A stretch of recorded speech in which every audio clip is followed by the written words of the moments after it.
Welcome to the Studio Talk podcast.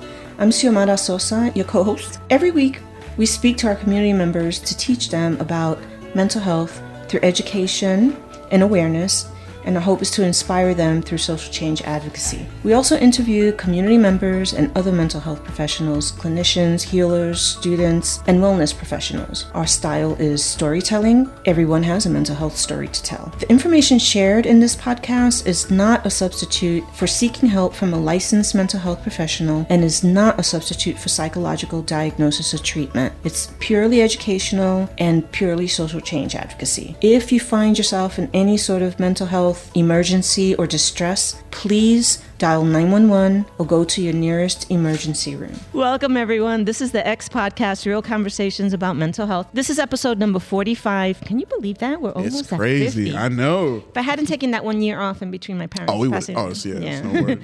Anyway, this is episode 45, and today's topic is therapists' personal values in session and people's mental health. So basically, well, let me just move on here. I am your host, Xiomara Sosa, creator and executive producer of this podcast.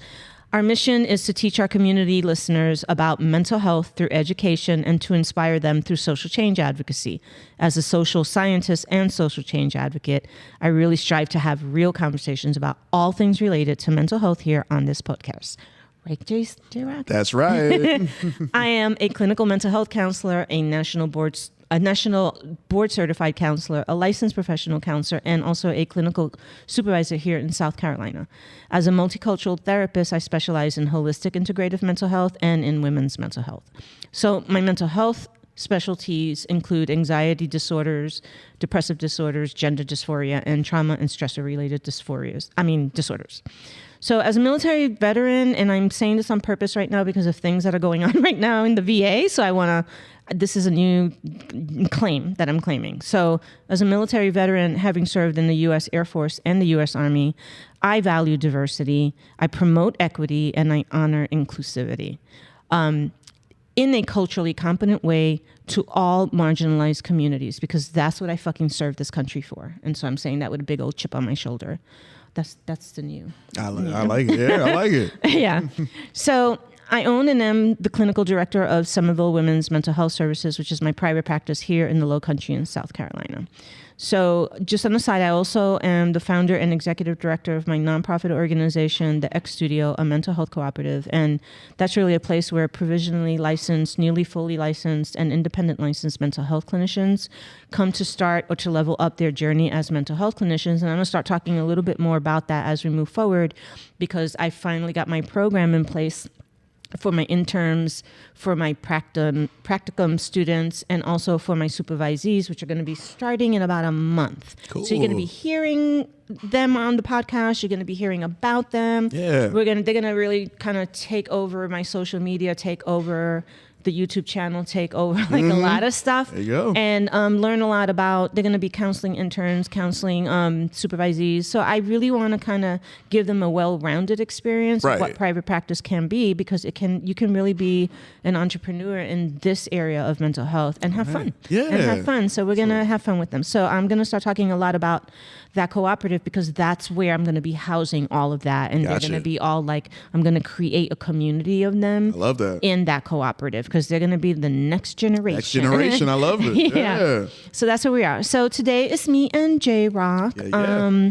So we are here. Okay. So today this is going to be a different sort of, I don't know. To me, I feel like it's going to be different because the show notes are very different, because the show notes aren't even actually show notes. They are the actual transcript of a video that I watched of this mental health provider that I follow on YouTube. So everything that he said on this one video, I concur 100% with him. Okay. And his handle is @MendItLight. All right. That's what it's called, MendItLight. And then it's one particular video channel on one particular video episode on his YouTube channel. I'm going to feature this video because it's an excellent reference for the issue, which is counselors, mental health people, even any provider, anyone in the allied health field, imposing their values, their personal values on clients, and how they do that, and they're not supposed to do it, and why they shouldn't do it, and everything around that. And it can be touchy-feely because it can almost seem like some people are allowed to do that, other people aren't, and that's not really the way it works out. Okay. But we're going to talk about that. We're going to unpack it. And so his, I think his name is Jonathan Bergman. I cannot remember. I will get it and I will put it in the show notes, but he never really goes by his name, and I never know people by their name anymore because they go by their handle. Yeah, so that's like the one guy, the sleep doctor, you know, like that's how I know them. But but he is a licensed mental health provider, and he has you know, he's an entrepreneur. He has a whole business, and he has all these websites and stuff that he does. He's great. I love him. I follow him all the time. But he does more. He does family and marriage therapy type stuff, which is not what I do. So, but it's very interesting. Okay, so he is a clinical therapist, a content creator for Mended Light, and his other channel, which is called Cinema Therapy. That's the one I was telling you about. Oh, okay. And that's the one where they mix. One guy is like all into cinema and production and and film and all that, and then he's like the therapy guy. And he's kind of like me and you. Yeah, yeah. And then they sit together, and their whole venue, their whole YouTube background or whatever looks like they're at a movie theater watching a movie. That's perfect. Oh, I love that. And then they're talking about the film and the movie. And one guy talks about it from like the technical and storytelling perspective. And then he talks about it from like the behavioral stuff and the mental health stuff. And then why is this hero doing that? Yeah. And here's what it came in. I mean, it's great. I love it. And so that's how, like, I think he kind of piqued my interest in doing podcasts. Yeah. All Awesome. Right. I got to check that out. So the name of his video is Shit Therapists Say. Ooh. Imposing Personal Values on Clients, which is perfect for what it's about. Okay. So again, on the show notes, I have the link to the website to the YouTube episode that I'm talking about, and his name and everything. And so I'm going to reference this. This is all his stuff. Okay. None of this content is my content. This is everything that I'm reading, everything that I'm talking about moving forward, all belongs to him and his site. Okay. I'm just going to be reading it out loud. Okay. And then we're going to have a conversation based on his responses to what he's talking about. I thought that would be a little fun. I like that. All right. Okay. So I don't want anybody accusing me of plagiarizing or anything like that. Nah, I'm telling you, it's not mine. All right. So he starts off by saying, can therapists really be objective? Or do their personal values sometimes get in the way? So in this video, he shares real life examples of therapists crossing the line and what it looks like when they impose their beliefs on their clients. So he asks his audience this question. Have you ever had a therapist give you bad advice or make you feel unsafe? Share your story in the comments. I'd love to hear it. So people did that, right? Okay. So I personally have never had a therapist do that. Okay. I have never done that. But I do understand that non-therapy people who haven't been trained in general really think that therapists, and I'm talking about psychotherapists, licensed professional people. I'm not talking about people who call themselves counselors or coaches, because I think that there's this misunderstanding. There are so many people who graduate with the same degree that people who are licensed graduate with, right? And what that makes them is, I'm just going to give this example. So somebody with my degree, they graduate, all of us are considered mental health counselors when you graduate, right? So what that means is I can go work as a mental health counselor at a nonprofit organization or somewhere else, but I am not licensed. So I cannot do direct services with an individual. You cannot do direct services with an individual if you are not licensed. That is generally the rule across the board.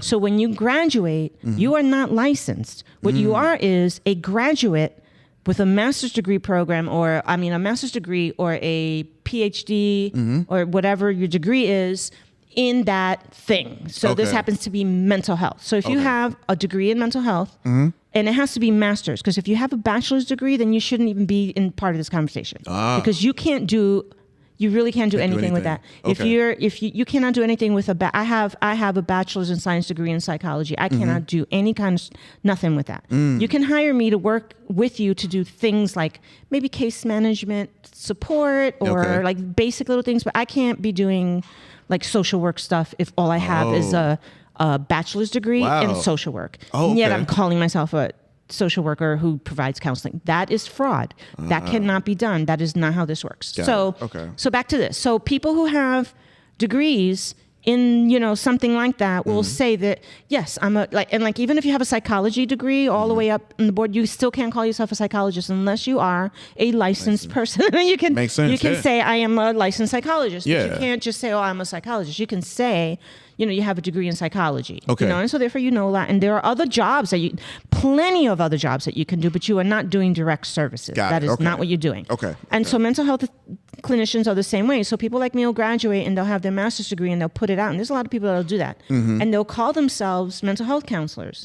They can do that. There's nothing wrong with saying that because you are a mental health counselor. Okay. What you aren't is a licensed mental health counselor. So that L word, that's the big difference. That's the big one. Okay. That's the big difference. Okay. And me, a licensed mental health person, counselor, is not the same thing as someone who graduated, has a degree, and hasn't sat for. It's like graduating with a law degree and not going to take your bar exam. I see. Okay. A judge, you're not going to be in a court doing anything with. Gotcha. You know what I'm saying? Now I'm gonna be looking for that now, because now that you said that, I'm like, because I would see a few therapists, things like that, but the license part now I'm gonna look for. Okay. That is okay. it. That is it. Nobody should be giving you any sort of anything if they do not, no direct services like that if they are not licensed. They can do case management. Okay. They can do program work. They can do all kinds of stuff. Yeah. They cannot do direct services with an individual like that. Just like a doctor can't do it without their license. Someone with a law degree cannot go to court if they don't have their license, especially, or even if they have their license in California and then they're here, they can't go without a license from here into court and now they can probably work at a law firm doing a lot of lawyer stuff, and they can call themselves a lawyer, but they're not an attorney that goes to court and litigates with a license in there doing all that kind of stuff. Like, it's so that's what I'm saying. But people get away with, yes, I'm a mental health counselor. And no, you're not. Yes, you are, but you're not a licensed mental health counselor. Those are not the same things. Got it. And if you don't even have a master's degree or PhD, then you shouldn't even really be calling yourself that, because that doesn't even go with a bachelor's. Like I said, I have one. I have a BS and a BA. No. A Bachelor of Science in Psychology, and I'm not running around calling myself a psychologist, because that's not how that works, right? So anyway, the reason that's important for this is that this is how you get a lot of people going to counselors and then So the idea with the question that he asked about, have you gotten bad advice? That's a very loaded question, because what he wants to know is, what he wants to get is the answers from that, because we don't give advice. That is not what we do. We are not supposed to be saying, this is what you should do. You should leave your wife. You should go do this. You should leave the country. You should tell your parents this. You shouldn't. Once you have a licensed mental health person saying that to you, they are being unethical. They are breaking all kinds of everything. That's not, they know better. They know better. You can have a domestic violence person in your office talking about the violence that they're going through, and you cannot sit there and say, okay, tonight you're leaving this person. You can't do that. What you can do is give them all the information that they need, all the support that they need, all the psychoeducation that they need, all the therapy, all the counseling that they need, so that they can make those decisions themselves. Got it. But you cannot say, and you shouldn't. That's not your job, because then where's the counseling and therapy in that? That's not counseling or therapy. Gotcha. That's not it, So people, though, in civilians, they don't know that. How would they know that? That's what I'm saying. Like, all the stuff you're telling me is like, wow, because I would have fell for it. I'm like, I don't know. I'm thinking this is what it is, but got it. So when people say garbage, like, you're a therapist or you're a counselor and you tell people what to do and we don't trust you, or your person, your friend, your sister, they're telling you what to do because they're a counselor. Well, that's not what they do. That's not what counselors do. They don't do that. So that's just you being paranoid and you being insecure. Yeah. Or if somebody is going to a counselor or therapy and they're making decisions because they're in counseling and therapy that does not agree with you.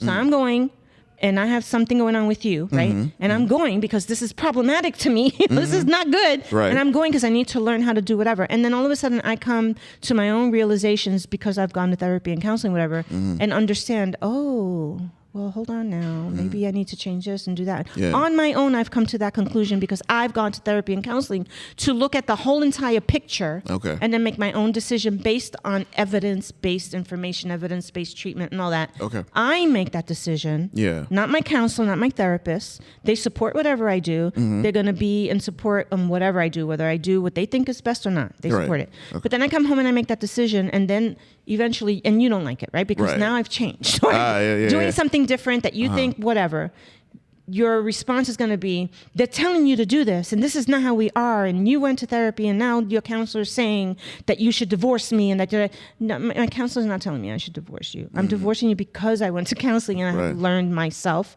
what is right and what is wrong, and I'm making my own decisions. Gotcha. See the difference there? Yeah, that makes a lot of sense. Yeah. So, and that's why you have these people that call themselves counselors because they're a coach and they have a BM, whatever, telling people shit that they don't even know what they don't know they should be doing. Right. And then their families implode like mine. You know. I got you. All right. So then have you ever had... Okay, so that's a question. So can therapists truly be objective?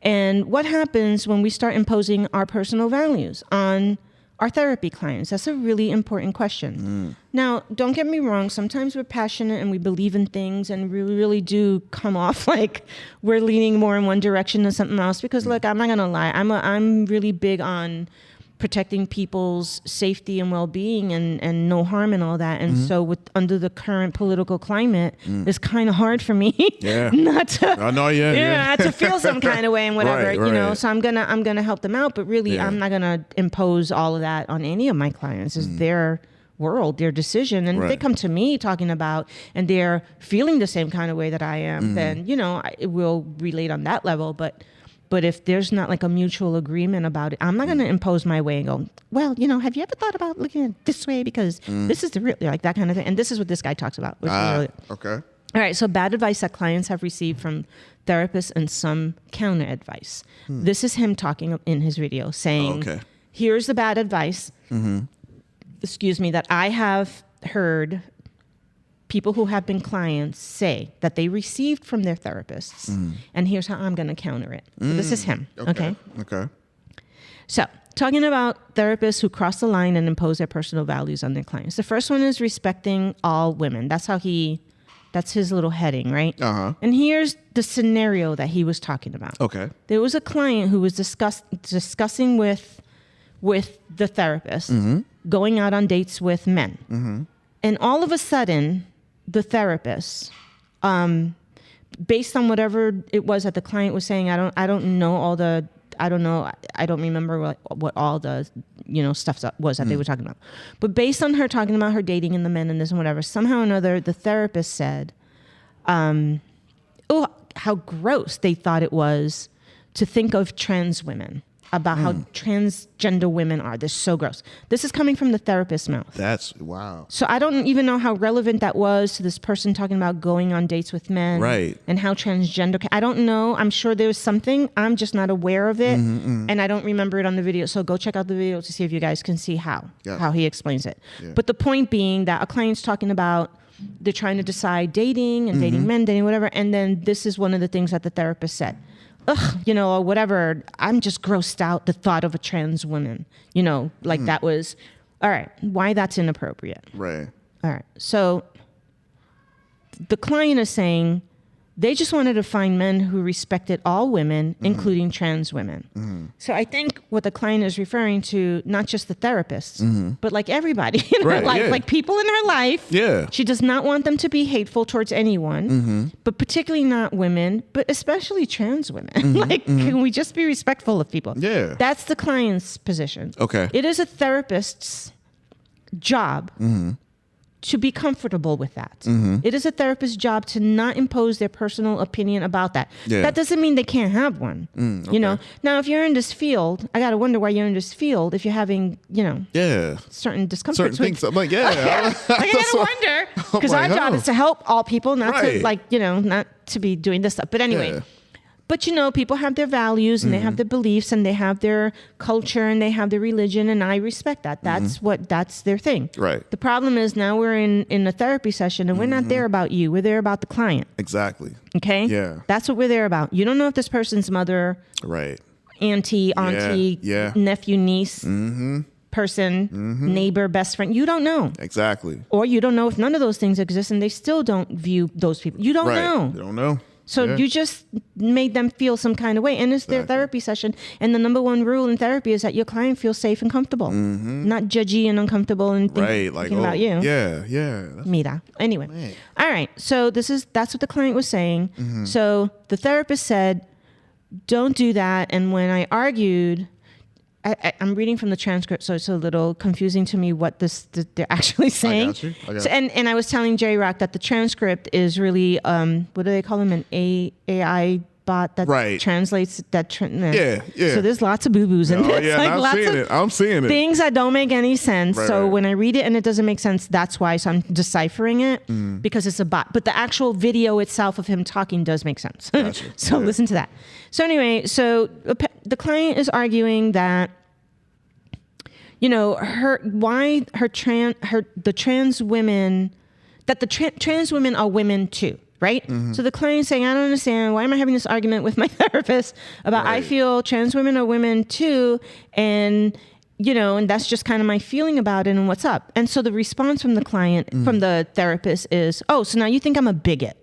So if I don't want to date a woman because they're trans or whatever, now I'm the bigot. I'm the bad guy kind of thing. So that kind of defensiveness and kept getting extremely defensive and making it a personal attack. So the therapist was feeling I'm like the therapist was having a personal attack on the therapist because the client is saying, I don't understand this. I just want all women to be respected and trans. And now you're saying, you're throwing the word bigot in there. The client didn't, right? Nope. Right. You're throwing the word bigot in there. And then you're upset that somebody would think you're a bigot after saying, yuck, discussing trans women. I don't know what you call that. Right. That's what it sounds like. I don't know. And maybe other people just think, nope, that's just common sense. And, you know, more power to you if you believe that and you think that nobody's going to take that thought away. Believe what you want. Exactly, right? I don't care. You know what I care about? Is that now you're messing around with this person's mental health. I'm like, hold up. I'm like, you're the therapist. You're going off on me right now. Like, you know what? Let me... Okay, so now you're defensive because you think your client is attacking you. What is that? That's so twisted because there's a power difference. So you can't, that's not okay. Right. So then as they continued in the session, so she keeps claiming that the client thinks, okay, let me read this. She kept claiming that I think she should date the gender she's not attracted to or she's a bigot. Okay. So basically the therapist kept insisting that the client or anyone else that they should be able to date whoever they want to date, and just because they choose not to date the transgender person, that doesn't make me a bigot. I don't even know like how that's even relevant to any of it. Like I don't get that connection that they're making in their head, because it's like I'm not going to choose to date if I'm a straight person, a cisgender heterosexual person, and I'm attracted to men sexually. I'm not going to date a man I'm not attracted to just because he's a man. Exactly. Right? That's so, so he could be a transgender man, and if I'm not attracted to him, I'm not going to be attracted to him.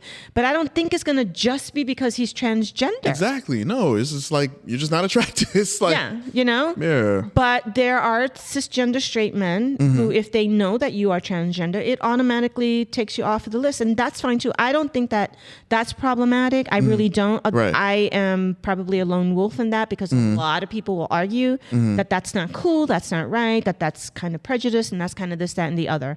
It's such a nuanced thing. Yeah, it's very... You know, it's a nuanced thing. I don't know why a person would be uncomfortable with that, but they would be. And I think we should just accept and respect, there right? you go. That's it. It's different, though, when they run around telling everybody else how gross and disgusting it is, and they shouldn't do it now either. That's exactly... That right there. I have an issue with. Right. Like, dude, you know, you don't have to date the person you're gross and disgusted about. But first of all, that's not nice to say that about any other human being. Right. But if that's the reason you won't date them, I have to accept then that. That's your... I can't argue with that. But then now you're going around making everybody else feel some kind of way because you think they should feel the same way about dating. So that's what the client was trying to say. I see. Okay. Right. And so the therapist was like, no, that doesn't make me a bigot. So you see how this is now turning into an incredibly imbalanced power struggle. Yeah. For so many reasons. Right. Besides the fact that this therapist should be caught up in his CEUs or her CEUs on the science involved in transgender, intersex, non-binary. There's science involved in this. And when you're in our field, you know what that science is. That there's science, that there's evidence-based science in this entire thing. This is not, we woke up one day and we decided, oh, hey, it's historical and it's science-based. But it tells me that this person hasn't done that, or that they did that studying and they decided to just dismiss it. Do away with it, yeah. Okay, that doesn't matter because I still have my own personal value system based on whatever it is. Man. So I'm like with the mended lights guy. Like, I'm kind of with you there. Like, I don't think that's cool. Okay, so now there's this power struggle. There's this thing. There's all that. So she fired her therapist. After almost 5 years of her being with her therapist, she fired her. That's a hard thing to do. First of all, 5 years is long. That's 5 years. That's a long time. That's a long time. Wow. Okay. Some people go on for a really long time for different reasons. It doesn't mean that your therapist isn't good and that you're bad or whatever. Sometimes they just go back for different things in their lives. Okay. So like they went to them while they were going through a major divorce that gave them anxiety and depression and all kinds of stuff. And that's what they went for. Right. And then they spent all the time getting over that and they were fine. They learned their tools. And then something else happened a year later. There was a death. There was a something. And then they're feeling like these things are coming back. So I'm going to come back and work through that and deal with that and then go back. No, they lost their job. And then like all the people losing their job in the federal government, they're going to go. So it's like probably 5 years of something like that. So you find someone that works for you and that's the person that you go back to whenever you feel like you need a little tune-up, you need something to work out. And I have that. I have a lot of clients that only come back for one session here, 2 sessions when something's come up and they really want to kind of get a little maintenance, a little what's going on, a little what am I doing here, how am I, and then they go and I don't see them again. Yeah. I also have clients that I have one particular, but I do have clients who have like treatment resistant issues like with depression or anxiety or something. And they know that one of the best things that they do that works for them is going in every week or once a month to talk to that one person forever because that's part of their ongoing forever treatment plan for them. Okay. Yeah. They don't have to really, but a lot of them, because sometimes I try to, and they're like, this is what keeps me sane. Okay. I like to come here. I like to bounce things off of you. I'd like to get my stuff right. And then they'll take off a vacation or something like that, but then they'll come back because it's part of their, it's almost like when you're in healthcare and you have diabetes and you know you have to see all like you people. You see that is kind of like that. I see. Yeah. But you should never be, I don't feel, this is just my opinion. Okay. If you're seeing somebody for 5 years because nothing's ever getting better, like it's just always, you're getting no help, your goals aren't being met, you're not reaching remission, you're not any of those things for 5 years, so then I would question that. You know, so I don't know what their specific situation was. Right.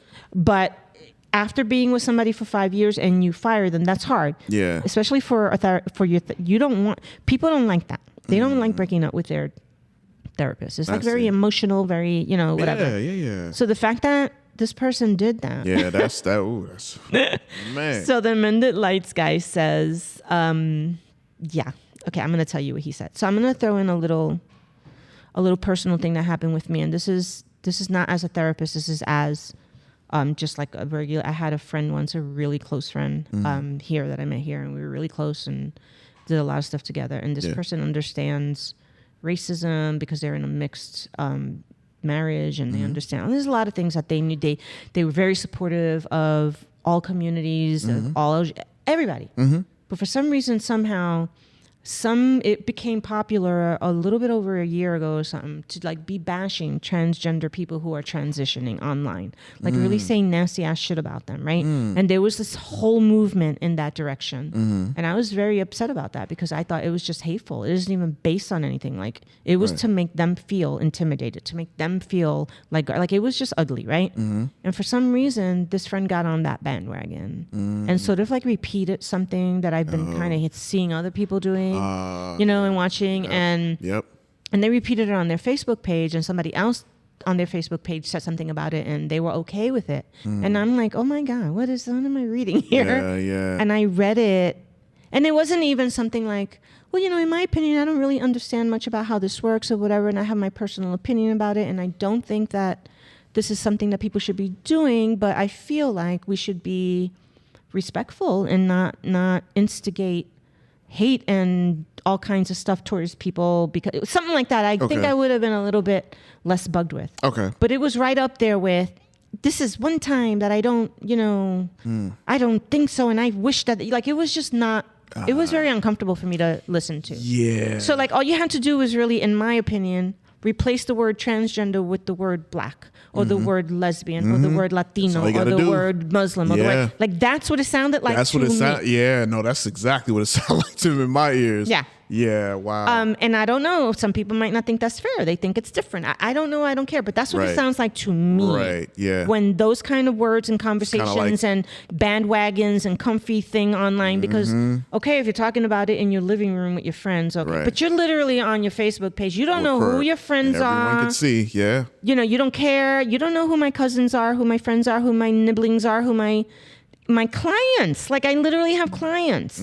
So what if my clients see that I have a friend that does this? You know what I'm saying? Yeah. Like, I was very uncomfortable. So I posted something on there. I responded and I said very calmly, I am incredibly upset about this. I find this very destructive and there is science involved in this, and there are histories involved in this. Right. And if maybe you want to learn more about it, maybe learn about the Two-Spirit community and the Native American population that has existed for forever, and learn to understand why this is just something that we need to learn more about before we get so hostile about it, right? Yeah. Because this has been around. I know in India they have an entire third gender based on a whole lot of different things, and they are very respected and whatever. Yeah. And there's lots of places and history and everything. So I'm saying, learn something first before you just go out there and say so. And then also, even if you do truly believe that, does that mean that your belief system should encourage people to be hostile, ugly, bashing, deprive people of stuff, make people feel unsafe? Like, no, it does not. Exactly. No, yeah. It doesn't. I totally feel where you're coming from, because I keep my opinions to myself, but I've had people that I've at one point was close, or at least I thought they were close, and they show their true colors, and you're like, wow. I don't see how, and in this case, I think what I could not reconcile, and I know people are going to say they're not the same thing, and I respect your opinion about it. It's just, for me, it doesn't work. Right. So if you are of one color and you're married to a person of another color, and you understand the history of the United States, where literally one of you used to be sold and didn't have the right to drink, ugly, hostile, and you were stolen from another, and all of that stuff and everything that came from that. Like, I literally was born before it became illegal to discriminate that way. Like, it was legal to discriminate when I was born. It was still right. I tell you about my uncle who had me in the station, and the police arrested him because they thought he stole me, like in New York. And I was like, no, dude, that's my godfather, my uncle. But so and there are people still alive who literally. It wasn't that long ago. That's what we always tell people. It's literally not that long ago at all. Martin Luther King's daughter is still alive right now, and you have like people who are still alive that used to not be free in this country and all kinds of stuff. So I'm saying, if you're married to a person who has a history of that in their family, then you should be more compassionate and kind. There you go. About talking that way about any other human being for any other reason, unless of course they're like murdering, pedophiles and whatever it is that's illegal, criminal, hostile. But these are people just existing. Right. If they're just existing, they're just here, and you're uncomfortable, and remember where shit came from. You wouldn't even your marriage wouldn't even be legal right now. 100%. Okay, so. That's what I'm saying. So it was, I couldn't reconcile that. I couldn't reconcile that thinking with a person who, like, that's kind of privileged. Like, what's going on there? So I mentioned that, and I said that, and I said, I'm sorry, I'm going to have to, and right there on the thing, I said, I love you, and we've been friends and all, but I'm going to have to end it. Like, we're done. Yep. Like, I'm not, and then I did, and then they sent me a personal thing, and then I did a little, I think I did a podcast about it, because I was sad about it and whatever, but it was like, it had Yeah. So that happened. So I can't imagine being in a therapy room with my therapist. Oh my God. Like, what? What the hell? Wow. I don't know. Whew. So here's the thing that he says that Jonathan from Mended Light says. So there's not really room in therapy for a therapist to get defensive because their values, their sexuality, their belief is not what they are there for. You're not there providing therapy, psychotherapy, counseling to a client and making it about your values, your sexuality, your belief, your religion, your anything. Right. That doesn't mean you can't have them and that they can't be different, because Lord knows I have clients that are so different from me. And I have one in particular is so adorable because she calls me a Yankee.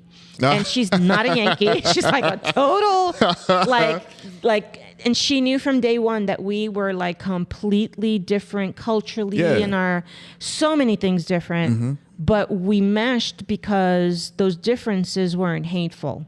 They weren't like hateful kind of things. They were differences in a lot of things, and maybe some things I believe in and I support. She doesn't, but that has nothing to do with my ability to provide her with what she's coming to me for. Gotcha. Yeah. And she got that like the first day. Right. Okay. And then like a few sessions later, she says that she said this to me. She's like, "I'll tell you something. Talking to my friend the other day, and she was asking me how it was going. And one of the things I said was, and that's what she said. Okay, we're so different, and I knew from day one, and because I never looked on her website, so I never. And then I just knew from the way we were talking about things, and then she just came out and asked me some questions straight up, which usually clients don't. And the way I answered her, she felt very comfortable with, not because I changed anything. Gotcha. But because I made it comfortable in her having different views, and that mine were not important. I'm not, what I think and what I believe in, not important right now. What's important is you, how you feel, what you think, what you need. You know, and as long as we ain't breaking any laws and hurting anybody else, we're good. We good, yeah. Okay. You know, we're good. Yeah. And she loved that, and I love that about her. So this guy, what he's saying is that the thing is that when we're in that there, it's a very sacred, and there's a power difference, and you can cause harm and all that stuff, right? So it's not about any of those things about you. So what this therapist seemed to be doing is imposing, right? Imposing all of those things that we just mentioned on the client and in their time. And so that therapist was imposing his values, his sexuality, beliefs, his belief system, all of that onto the client. That's why he got fired.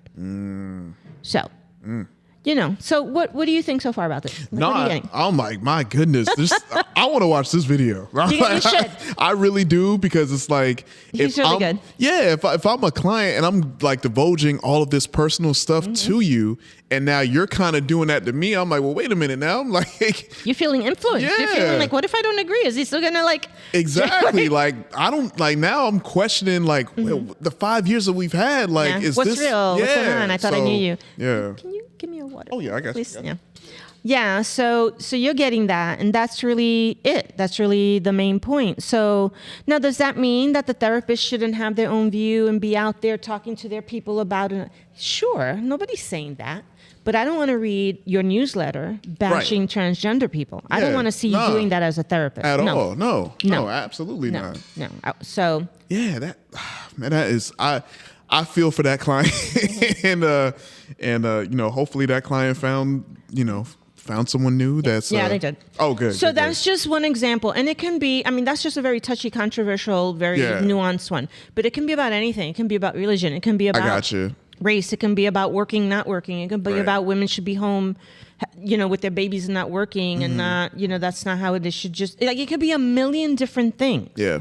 You still cannot impose your value. It can be one culture does it this way, another culture does it another way, and you can't be saying no. And I've had that. I've had clients come to me who are Asian American, who are Latino, who are, different cultural sort of groups. And I am one of those people who make sure my when I have a counselor that they don't do this, because we have certain things in our culture that we value that other cultures don't. So one example is we don't fly the coop at 18 and never see you again and screw you, we're done with our family. We don't do that in the Latino community in general, but we really don't do that like in our cultures back home or anything else. Like we look down on that. Like we're here, we are multi-generational, we are intergenerational, we do caregive for each other all of the time. We do help each other. It's like when we say we're your godmother, we mean that for life, not just when it's nice and happy and good. When we say you know, that's my brother. I love, like, you have to do something so egregious to be estranged. You know, like it's got to be really bad. And so if you marry into a family like that, you have to know that our norm is not your norm. There is going to be matriarchs in the Latino community is a thing. All of the older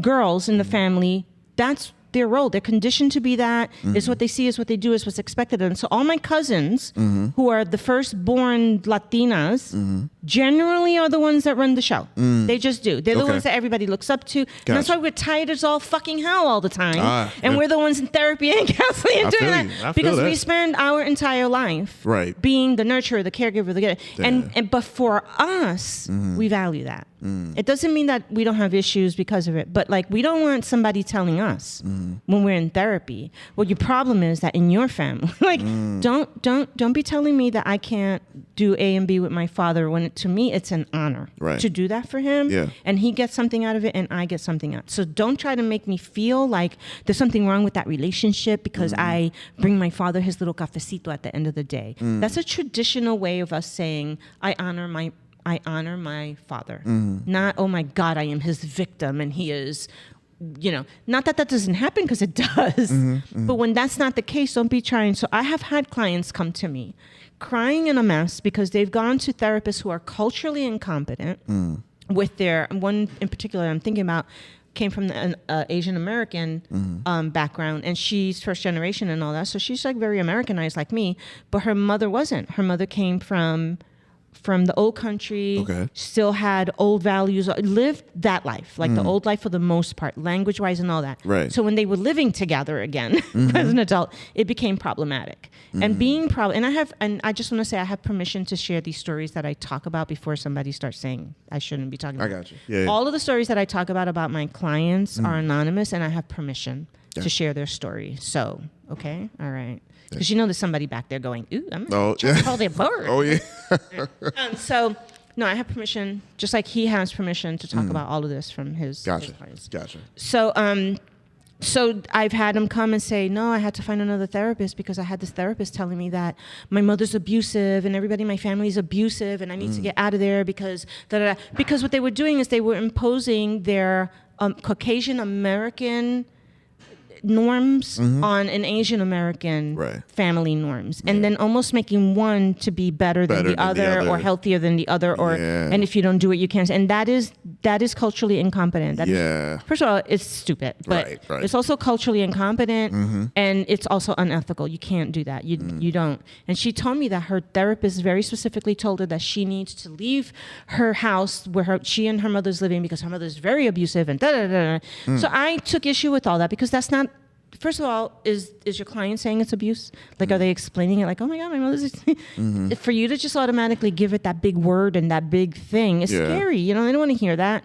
What they're having right now is a little, maybe they're having a difference in like a culture clash and where the daughter's at culturally and where she's at and what she can do and can't do. And maybe the solution should have been something else, which she ended up coming to that solution, and her mom's relationship just thrived after that. Good. Okay, like they're great, they're wonderful and whatever, because the cultural competency that I understood was used in the therapy sessions for her to figure out the best way to handle why this was driving her to therapy, that her and her mom were just butting heads. But it was a lot of that, but it wasn't understood that way by the other therapists. So this is why your values cannot be, and that is imposing your values, or even imposing you don't know what you don't know, and stop using this like cookie cutter thing for everybody's problem, because it sounds like that.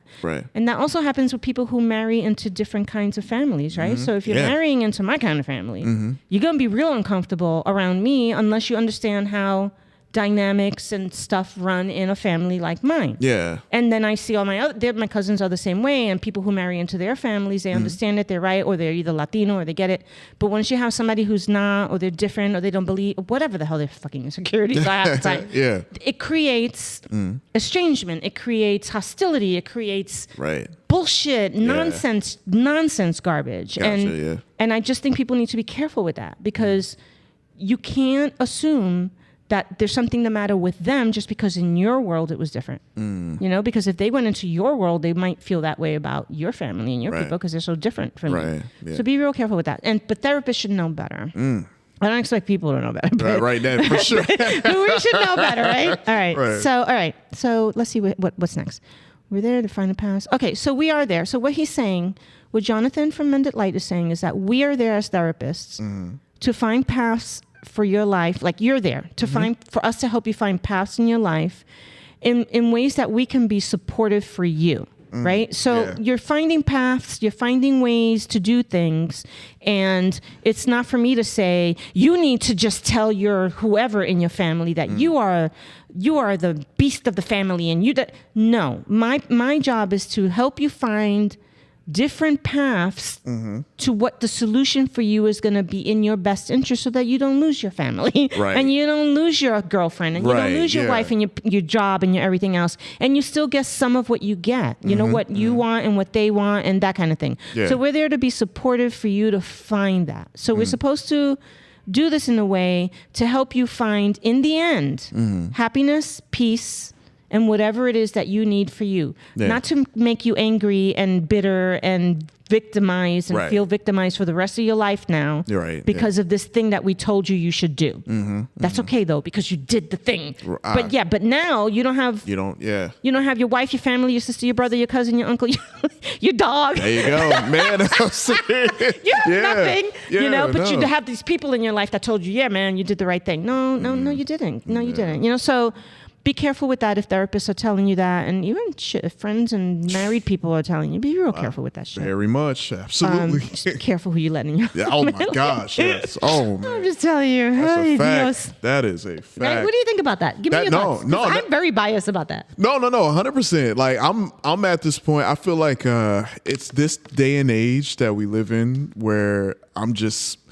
It's kind of like I've always been like the quiet observer, but now it's on purpose now, I guess, because like I always was just that kid, and now kind of seeing people I just sit back and I just watch people. And then after a while, it's like that old saying. It's like, you know, once a person shows you who they are, believe them. And it's kind of like Maya Angelou. There you go, Maya Angelou, absolutely. So it's like, okay, like I'm sitting back and I'm like, okay, I've known this person for years. And now it's like with social media, they're like they feel empowered for no filters, man. No filters at all. And they're just like showing who they are. And I'm like, oh my gosh. And then when you like separate from them, it's like, oh, it's an issue. Like, oh, well, why? And I'm like, no, How dare you? Exactly. How dare you be mad at me for something I did that made you mad? Exactly. Like, no, like, oh, we shouldn't let this, like, you know, end friendships. And then I'm like, absolutely. Like, I mean, outside of social media, it would have. So why wouldn't it? It's like we're different morally, you know? So absolutely, it's like, if once that happens, then it's like, okay, there's a line in the sand. You are where you are. I'm where I'm at. And that's just it. Yeah, that you learn these things about people, and I think again, social media is just one of those things where people get real comfortable being like, you know, what happened to me with names we won't mention, right? You know, that was just pure out bullying. That was grown up mean girl shit. That was like absolute total sense of this false sense of power of I can say and do whatever I want because I have these feelings and these emotions and these thoughts, and I can get away with it and nothing's going to happen to me. And fuck you, like there you go. And and until you make it dangerous for somebody else, like they did for me, and then what happens, right? You see, you get a lawyer coming to visit you, and then you're like, oh no, don't stop, because you don't do that in my living room. Exactly. When you see me out in the street, you don't do that. And that's my main point. It's like you would not say this to someone's face. Yeah, you would not pick up the phone to call me to tell me anything. Not at all. So I don't know what all this sense of false bravado is bullshit. It's people who go online and they really believe their own shit online. And they think that they are all that, and they can say and do whatever they want, and it doesn't matter because they don't like that you said this one little thing, so they can exaggerate it, and they think that you're not going to do anything about it because you're always like this bigger person with bigger problems. Right. That's right. But some of us are really smart in how we do things. Absolutely. You don't have to be loud, and you don't have to be ugly. You can get things done. So like, there's no point. But social media breeds that, is what I'm saying. It breeds that, and it's unfortunate, and I think it just people show who they really can be, and then some of them are proud of it. That's why I'm off of that stuff right now. I'll be back, but right now it's just I feel you. I definitely understand. Yeah. All right, so it's not a therapist's role to challenge you on what you believe. I'm going to say that again. Mm-hmm. It is not a therapist's role to challenge you on what you believe. So you can come in believing that you are a unicorn. Well, okay, maybe I shouldn't say that because then people will talk about, what if it's psychosis? You should help them. Yeah, that's true. But if you come in believing that, I don't know, like that all that what you want to do for the rest of your life is live up in the mountain and be isolated and talk to nobody and raise pigs. That's what you want to do, right? A lot of people will look at that and be like, dude, what is that? Some people will look at that and be like, that is the life. You know, like that is life. Mm-hmm. It is not my job to sit there and try to challenge you about what you believe about that. So, but it is my job, you know. I mean, if we're talking about belief systems that pertain to your mental health, that mess up your mental health. So I don't want you believing that you can fly, because then you're going to try to fly and you're going to hurt yourself. Right. I don't want you believing a paranoid ideation that I know is dangerous and untrue. I'm going to help you with that. But if you believe, I don't know, that all men should tell women, you know, not to speak until they're told to speak, I don't agree with that. I don't even know if that's legal. I don't know. These days, we don't know anymore. Yeah, that's true. But if you believed in like roles, the roles of women and men is very different from mine. It is not my job to come into therapy and challenge you on your belief system about a man's role and a woman's role in relationships, right? Right. Not really my job. That doesn't mean I don't have opinions and I don't whatever. Now, if you want to change that, I'm going to help you figure out how to do that in the best way possible. That's going to be in your best interest and everybody around you best interest and healthy and all that. But I'm not going to empower you to break up with somebody. I'm not going to try to tell you that bullshit. Men shouldn't be telling, like, that's just not my job to do that, right? So I guess if it's dealing with your mental health, then of course, but your relationships, but like worldview kind of stuff. That's what Jonathan is saying. It's like, so if you have a worldview about something, which is most people have a different worldview than most people, right? Not the things that you hold dearest to you, the things that are at your core and part of your identity are not the things that I am there to challenge you on. So if you really believe in being single and never having children, and that's just the way that you want to live your life, it is not my job to sit there in therapy and try to explain to you why there's something not right with that. Because all of your grandmas and everybody else on the planet thinks that. Doesn't mean that my job is now to convince you that they're right and you're wrong. Gotcha. You know, my job is to figure out how that sits with you, how it works for you. Do you value it? Then let's figure out a way that we can embrace. Like, that's my job, you know? Now, if your mental health is being affected by it and you're looking for ways to mitigate it, then we're going to do some work with that. But I'm never going to try to convince you that, your uncle's right. You shouldn't be. Got it. You should be having 10 babies right now. You know? Hi, Rigel. Rigel's here. We're talking about a video that I saw on YouTube by a therapist who has 2 YouTube channels, and one is cinema therapy, where they watch movies like you guys do and all that, and then the therapist does his therapying thing about the movie they watched, and the other guy is a cinema sort of film guy, and then he talks about it from that perspective. So they have that channel, and then they have another channel where the therapist guy just does therapy things. Is it on? And he, on his channel, he posted this video a couple of days ago about shit therapists say when they impose their values onto their clients. Right. And then he talked about some examples about that. So that's what we're talking about, the examples, and then we're reacting to it. So we're like verbatim going down the transcript of the video and talking about it, and then giving personal and professional opinions and experiences with it. Okay. Did you want to introduce yourself, Rigel, so people know who the hell you are? My name's Rigel. I'm one of the co-hosts for the Comic Section podcast, and I don't know. I'm just pretty all around cool dude. I do a couple things. Watch some movies. I'm actually a pretty big cinephile.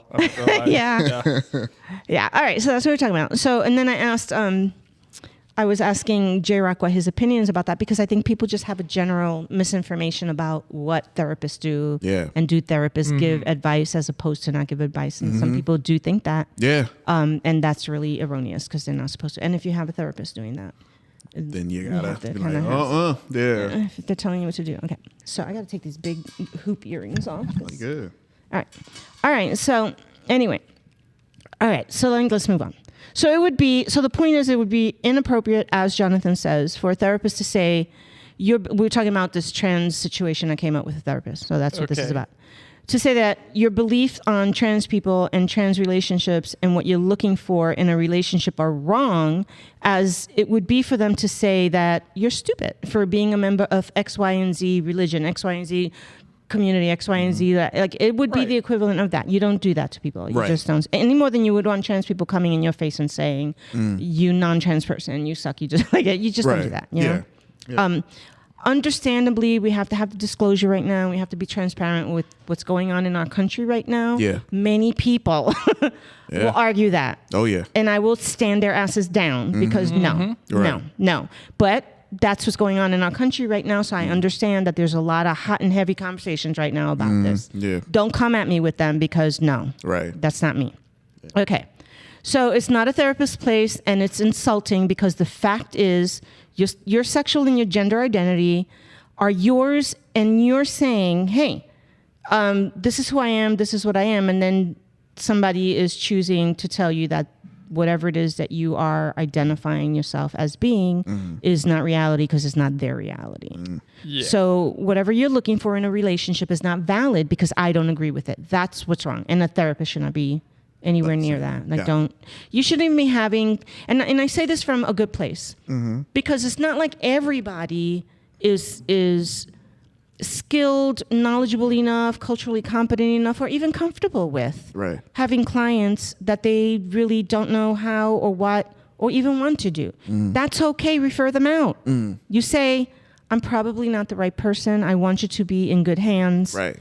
I don't think that I can probably do that because we're not a good fit, maybe. I see. What do you think about that? Yeah. That's the whole part of therapy and like being in that relationship is like realizing, hey, maybe you aren't the person I should be talking to about it. Like, if you don't click with your therapist, then like, don't force it. Yeah, or we have different values, and maybe I don't want to impose mine on yours, so let's talk about maybe referring you out to somebody that you would be more comfortable, or something. Or it is out of my scope of expertise. I don't know why people are not comfortable saying that. I say that all the time. If I get somebody with eating disorders, that is out of my scope of expertise. Do I understand it? Do I know the basics? Can I help the basics? Of course, we all can. But that is out of my scope of expertise. Now, ask me anything about gender dysphoria, any sort of clinical depression, any sort of trauma, any sort of PTSD. I am in a little encyclopedia about that. That is my scope of expertise, right? Anything that has to do with multiculturalism and all of that is my scope of expertise, but not eating disorders. I'm going to send you to my little colleague over there who that's her jam. There you go. Right? You know? Yeah. So that's how that therapist that we're talking about, that's how they should have handled it. Exactly. No, for sure. Okay. Yeah. So Jonathan from Mended Light says that he thinks that client made the correct choice in firing her therapist of 5 years. Ask me if I concur. Go ahead, ask me. Do you concur? I fucking concur. Yes. Yeah. Because like my friend, I had to fire my friend over this. So I can't imagine not doing that. Yeah, man. Okay. So I don't necessarily think that a therapist would be a terrible therapist because, everybody definitely especially regarding this issue with the transgender, I don't think that makes you a terrible therapist. You're probably excellent at everything else. Wonderful at everything else. You're coming from a good place, from a good heart. You really believe, of course, but this one particular person, you're causing a little bit of damage to. So you're not this person's perfect therapist, but you're just wonderful everywhere. I don't think you should be fired. I don't think you should lose your life. Nothing like that. You're nothing like that. I just think you need to understand not the right person. Right. I got you. It's not a good fit. All right. So that's just a polite way of me saying it. That's a polite way that he said it. Yeah. All right. So the next issue that he was talking about, he titled Being Sexually Active Before Marriage. Okay. So what this is about is, this is Jonathan telling the story with permission about a client who was who, when they were 17 years old, they were talking to their therapist about being sexually active before marriage. Okay. So this is the client talking. I had a therapist tell me at 17 that I'd be sexually active before marriage.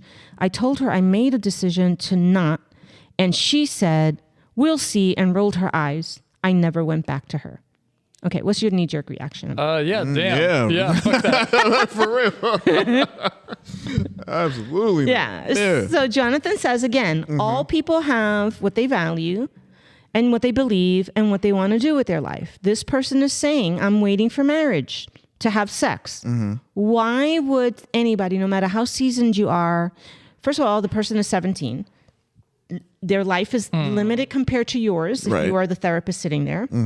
You don't, if you know what their background is, maybe that's culturally, religiously, we don't know. You don't know. Or maybe just they choose to. There are people who absolutely choose this and there's nothing wrong with them. Yeah. You know, just like, you know, there are many, many, many people who are asexual. There are many, many people who are celibate by choice. There's just so many different things for a therapist to be sitting there going, you know, I don't know how to these things. So like, and rolling their eyes. I find that, no, yeah, okay. So that's what happened here. So the role of the therapist, this is what Jonathan is saying. The role of the therapist is not to say, well, that's not what I believe. That's not my value. That's not what I think.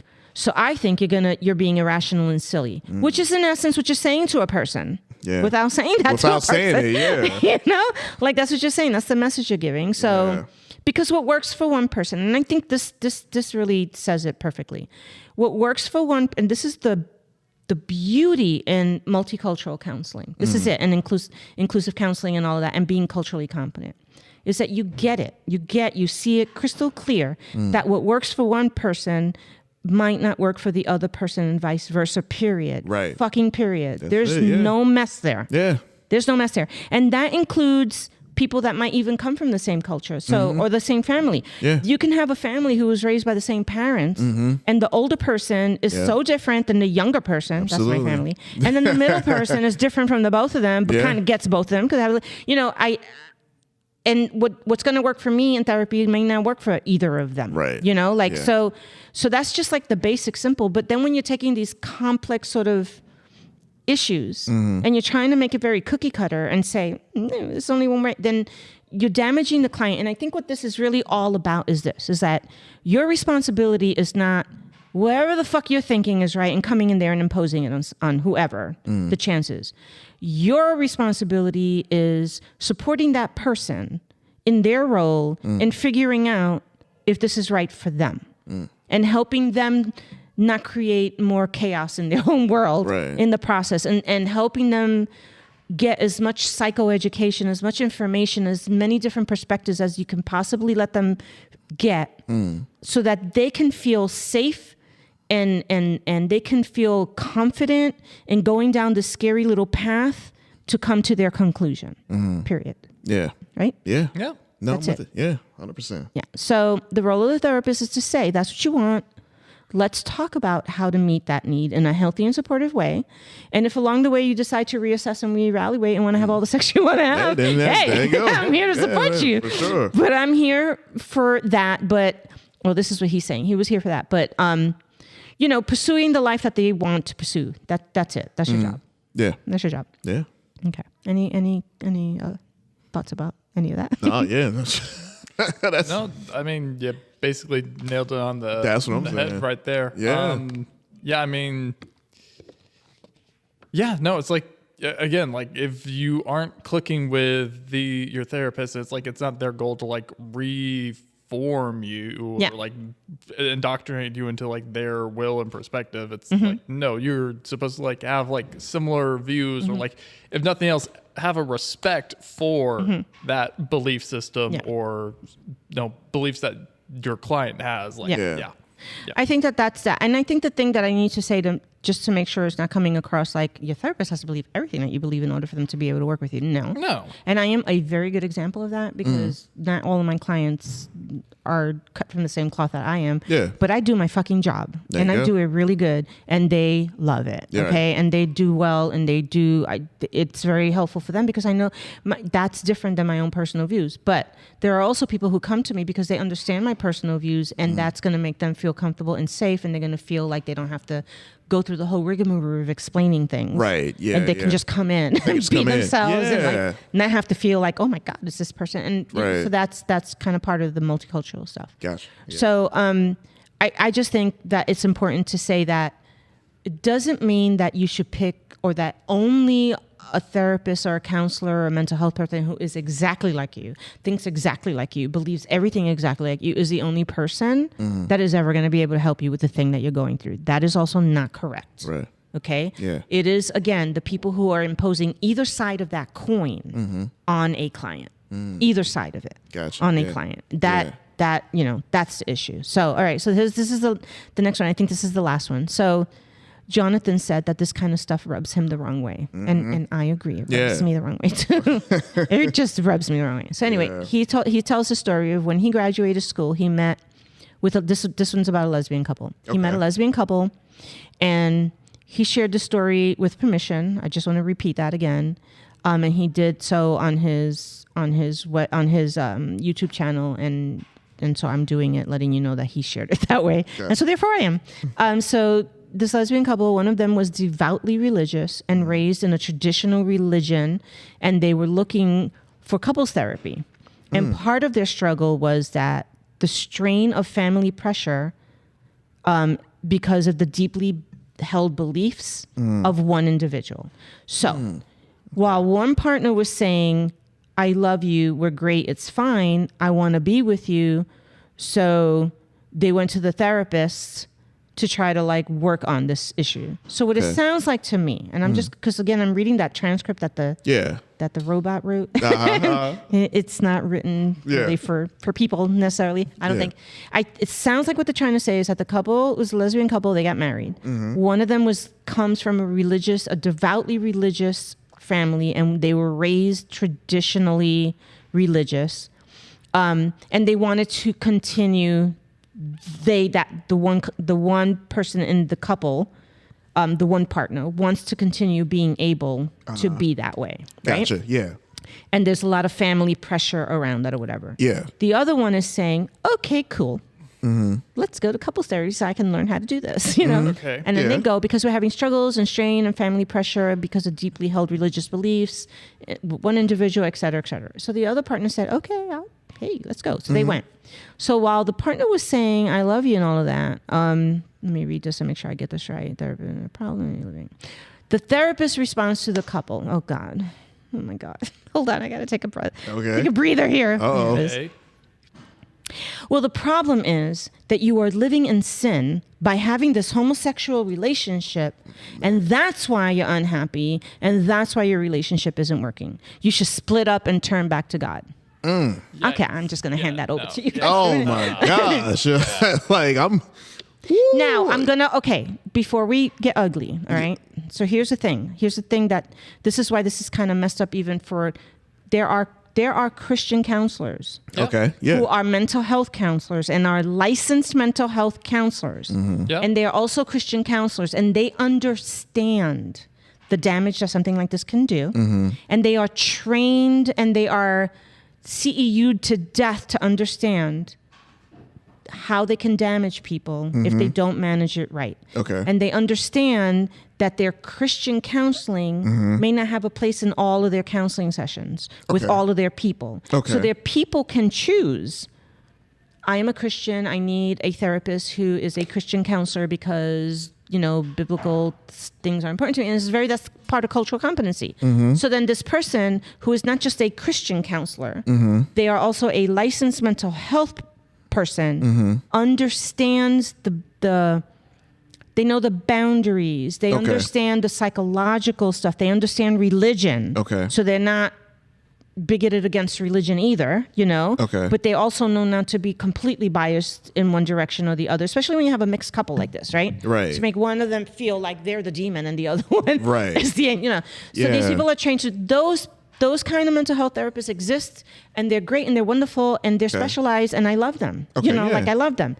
But then you have people calling themselves Christian counselors, calling themselves mental health counselors, calling themselves counselors, whatever it is that they're counseling themselves. They are not licensed to be doing mental health counseling, so they should not be doing both at the same time. They should only be doing Christian counseling in church or whatever, wherever it is that they do that, and they should be transparent about that. They should say, this is what I'm doing. I am not a mental health counselor. I am a coach. I am a whatever advocate for the church. I am whatever all of these things are, and let the people know that. And then if they stay, right? That's cool. That is ethical and that doesn't damage people. But you cannot say, I am a mental health, because you can say mental health, that does not make you a licensed. Remember, we had that. Yeah. We had that class. Yep, sure did. Not the same thing. A mental health counselor and a licensed mental health counselor, not the same thing. So if you have a mental health counselor who is not licensed, they should not be doing direct services anyway. So what in the hell are you doing sitting in their chair talking about this? That's not what they should be doing. Right. So unless there's a licensed person with them that's helping. So in this case, I don't know what the situation is because he didn't really clarify that, but I'm assuming he's talking about a licensed mental health provider because he's one and this is what he's talking about, how they're imposing their stuff. So I'm just going to assume that. I don't know that. Yeah. Okay, go ahead. Now you can tell me what you. No, I had to throw some support out for my, my counselors out there. No, I mean, as long, that's just, I don't, because like you were saying, if they didn't preface that by saying, hey, I'm a Christian counselor. Yeah. If they didn't do that, I'm like, that's super like, oh no, super shit. I'm out of there. Like, that's just me. I'm like, you throw that in there, I'm like, whoa, oh, sorry, this ain't the right. So what would that do? What do you think that would do? So you have this couple, one's not devoutly whatever, and she's married to the one who really is. There's pressure, there's this, and she wants to continue to be that and still be. So she's living this sort of like contradiction in her world, right? Because she's married, she's lesbian to a woman, and then her religion and everything is completely opposite, but she wants to hold on to both. That's within itself is deep, right? Yeah, very much. Then your person isn't even also they're like non-religious, non-whatever. So you go and you walk into this therapist's office and they say that to you. So let's say you're the religious person. Well, no, we'll give it to Rigel. Rigel's the religious background person and all that. You're not. You're the, hey, I love my man. I'm just here, trying to make this thing work. Yeah, so you walk in and you hear me say that. You want me to say it again?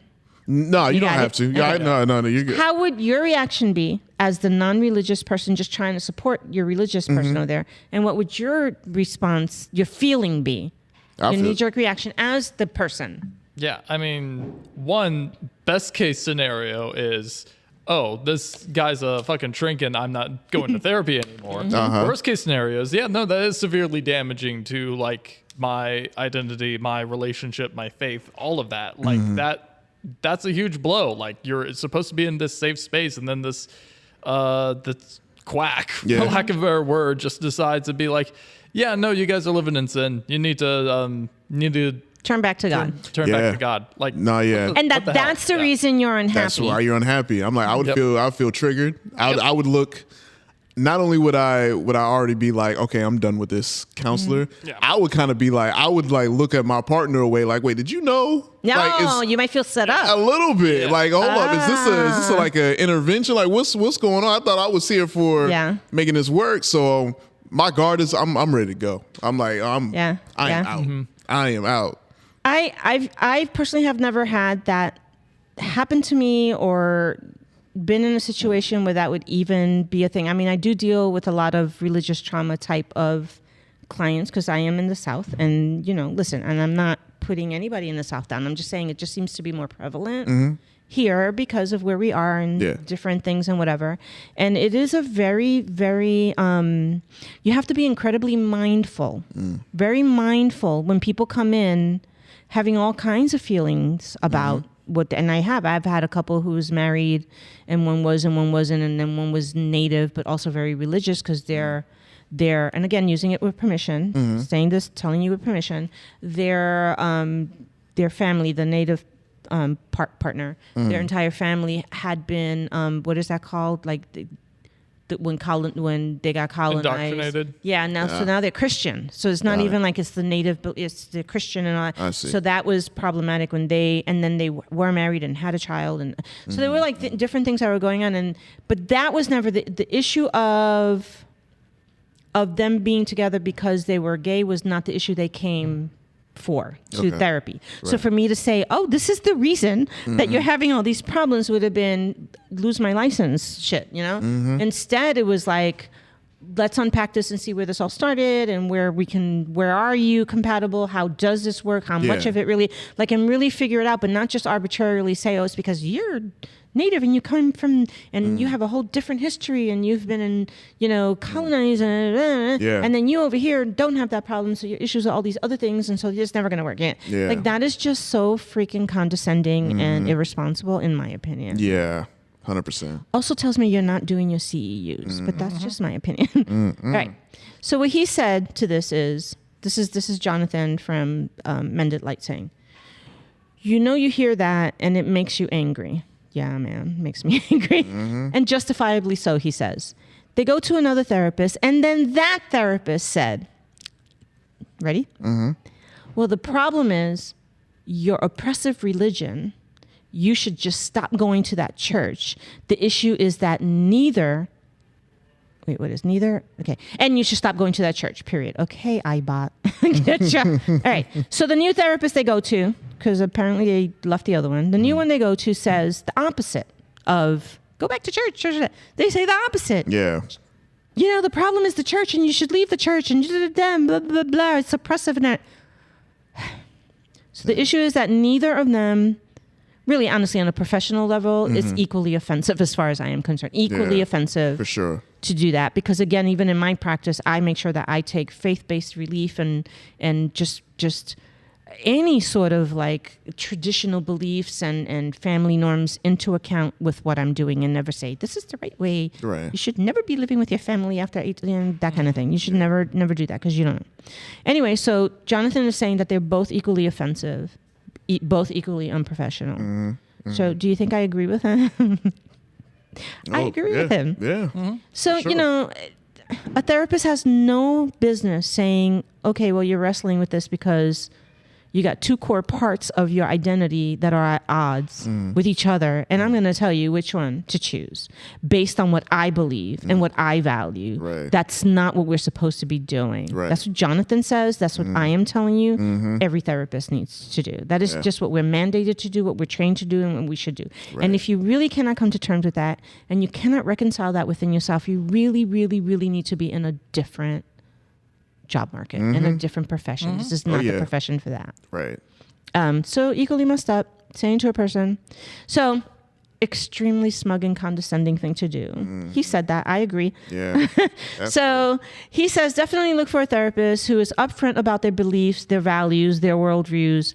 But, also, I think we should be professional enough that regardless of what our values are and our worldviews are, we can still help people because that's what we do, right? Yeah. I mean, because if you're a humanitarian, you're not going to go into the burning fire or the war-torn country and say, I'm sorry, do you believe in Jesus? You don't believe in Jesus? You can't come with me. Do you believe in Jesus? Right, yeah. Oh, you believe in Jesus? You can't come with me. You don't do that. Yeah, you're in there to help and save people. You're not in there to impose your values. And that's really the way we need to look at it. Yeah.